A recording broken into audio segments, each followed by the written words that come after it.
Alors nous, OVH, on est le leader européen du cloud. On vient du métier de l'infrastructure. On propose du cloud public, mais aussi du cloud, ce qu'on appelle bare metal, avec un périmètre hardware dédié, et un peu intermédiaire entre les deux, la notion de cloud privé hosté.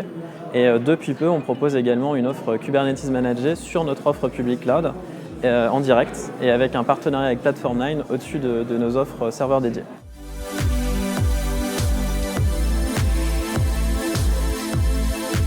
Alors oui, complètement. Ce qui s'est dit un peu autour de la table, c'est qu'il y avait un peu trois grands aspects et trois bonnes raisons de passer sur la containerisation. Le premier, en fait, c'est de réduire un peu les coûts opérationnels de l'IT en interne, sur de l'autoremédiation, sur du scaling facilité, particulièrement intéressant pour les applications qui ont ces besoins-là, notamment web. Le deuxième besoin, quelque part, c'est de venir accélérer le time to market et la vélocité en fait, des équipes de développement, en leur fournissant plus rapidement des environnements de développement, de staging et de production qui sont équivalentes.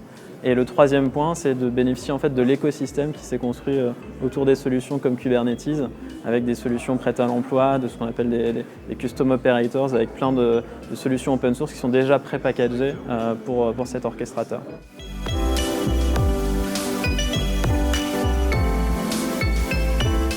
Alors nous, ce qu'on a vu sur les quelques milliers de clients qui ont commencé à utiliser notre offre Kubernetes, c'est qu'il y a un peu deux portes d'entrée différentes. La première, celle qu'on voit la plus souvent, c'est notamment lorsque les équipes ne sont pas encore formées à ces technologies-là, c'est de commencer avec des workloads en fait, internes à l'entreprise et de venir souvent équiper les équipes de développement de nouveaux outils d'intégration et de développement continu. Alors d'une part, ce qui est cool, c'est que ça va accélérer les étapes d'après finalement, puisqu'on va bénéficier d'outils modernes pour sa gestion logicielle, et ça permet de se faire la main sur des workloads qui n'auront pas d'impact client tout de suite. La deuxième étape, alors en général, on voit un peu deux façons de passer à la deuxième étape.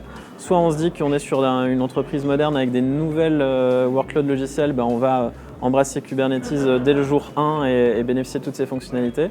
Soit quand on commence sur le legacy, il ne faut pas trop se rendre la chose compliquée et commencer peut-être par des workloads qui n'ont pas de charge trop importante, des enjeux de scale trop importants, pour se faire la main et passer enfin à la troisième étape qui va être la réécriture totale ou partielle d'applications legacy sur ces nouveaux outils.